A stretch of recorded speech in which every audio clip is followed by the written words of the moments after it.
Good morning, and a warm welcome to your show, Sunny Mornings San Francisco. I'm your host, Melissa, and it's Wednesday, May 27th. You'll be interested to know.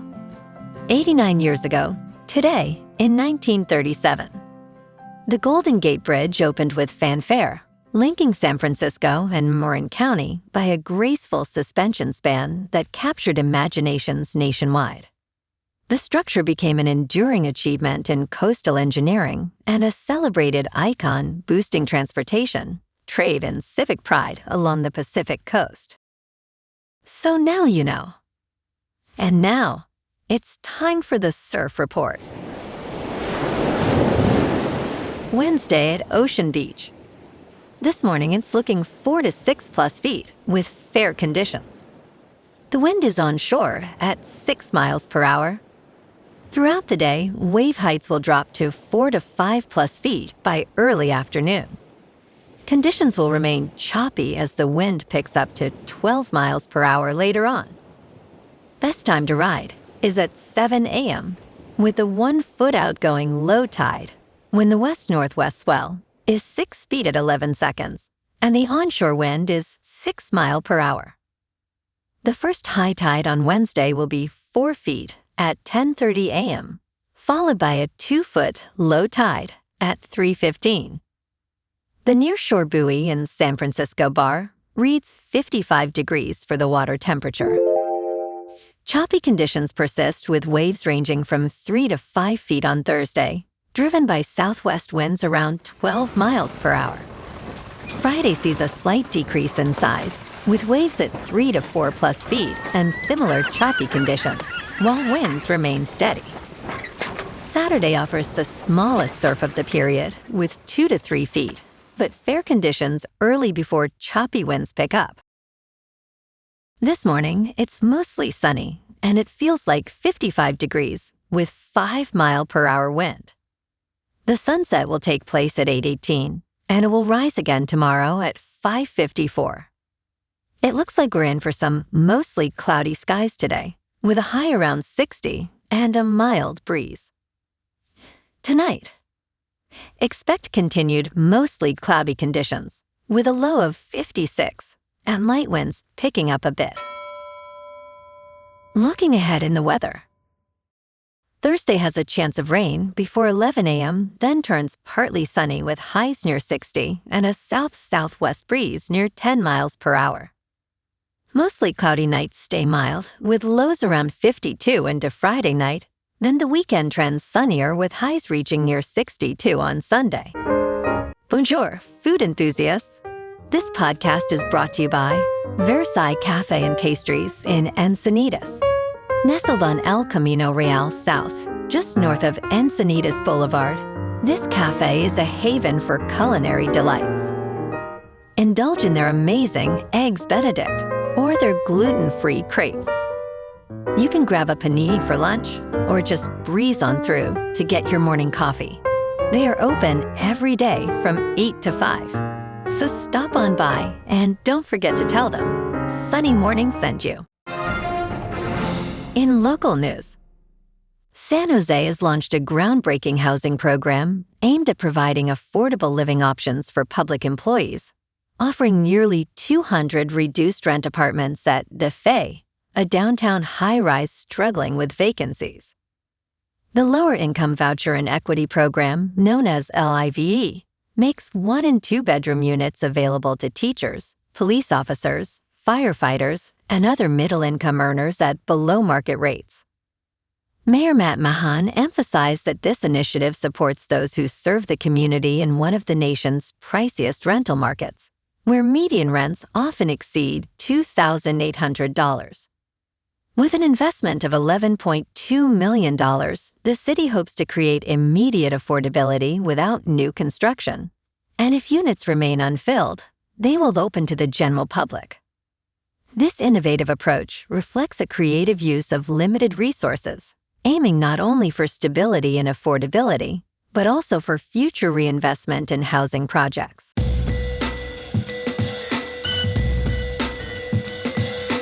Now on to sports. Cubs losing ways continued on Tuesday, with a blowout loss to the Pirates.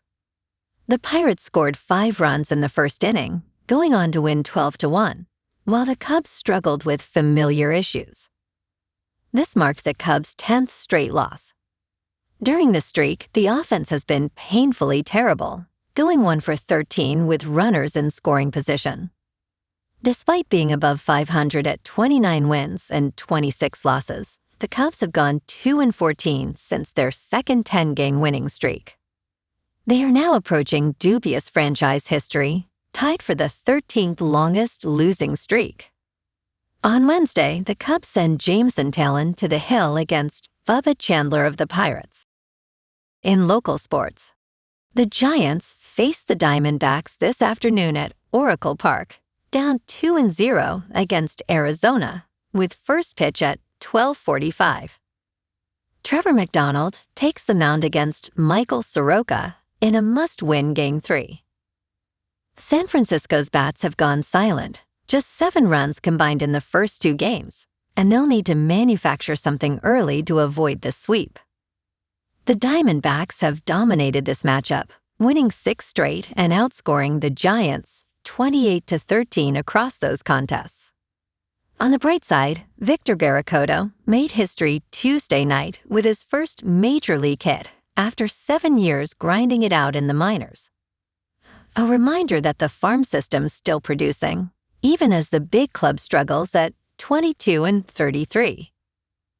Arizona's dealing with an injury concern of their own. Cleanup hitter Nolan Arenado left Tuesday's game with right groin tightness, though the team says he's day-to-day and could be available tonight. Meanwhile, the Warriors are making moves this offseason.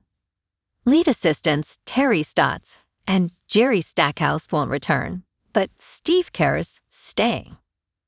Golden State's confident they'll lock up Steph Curry with a 2-year, $136.7 million extension that'd pay him $65.7 million annually, a career high. The front office is hunting star talent and reportedly interested in Kawhi Leonard again this summer. In top news, NASA is already ordering landers, rovers, and drones for a sprawling moon base, less than 2 months after the Artemis II's record-breaking lunar fly-around. The space agency outlined the first phase of its moon base plans on Tuesday, awarding hundreds of millions of dollars in contracts to 4 U.S. companies. Jeff Bezos' Blue Origin will provide a pair of landers to deliver moon buggies to the lunar surface.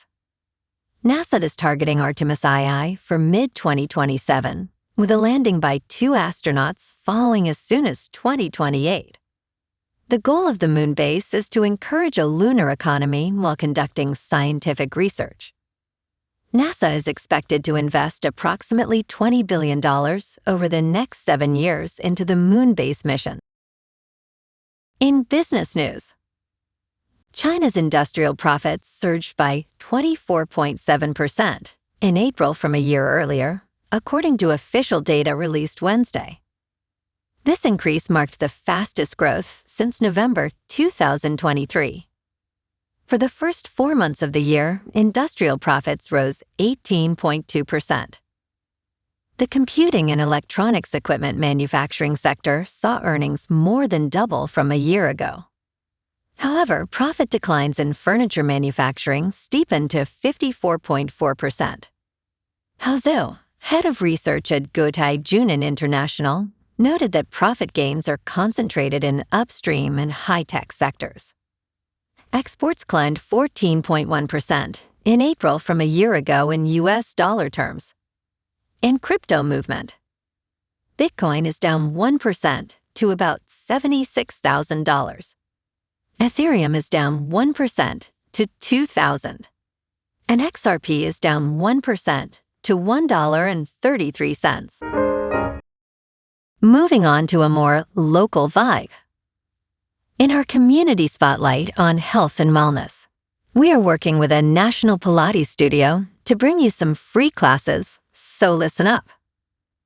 Check out Club Pilates, with several locations in the San Diego area. Pilates presents a comprehensive wellness approach, cultivating strength, reducing tension, and elevating mental well-being. Scientific research affirms its benefits. So now you can check out Club Pilates for a free class, with locations in Encinitas, Solana Beach, Oceanside, La Jolla, and more. Just be sure to tell them Sunny Morning sent you by. And now, back to the show.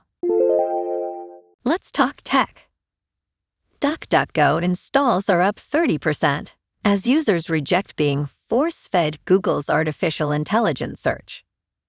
After Google's recent overhaul, many are switching to DuckDuckGo for the option to opt out of AI. During Google's annual developer conference, they announced a shift from traditional links to an AI agent that answers queries, raising concerns about the open web. DuckDuckGo reported U.S. app installs increased 18.1% week over week, peaking at 30.5% on May 25th. The trend continues with DuckDuckGo gaining users over the Memorial Day weekend. DuckDuckGo emphasizes user privacy and choice, stating, "Not only do we respect user choice, but also user privacy." And in entertainment news, Javier Bardem arranged for a private screening of Martin Scorsese's Cape Fear and asked for Robert De Niro's blessing. Amy Adams shares her admiration for Jessica Lange in the same film.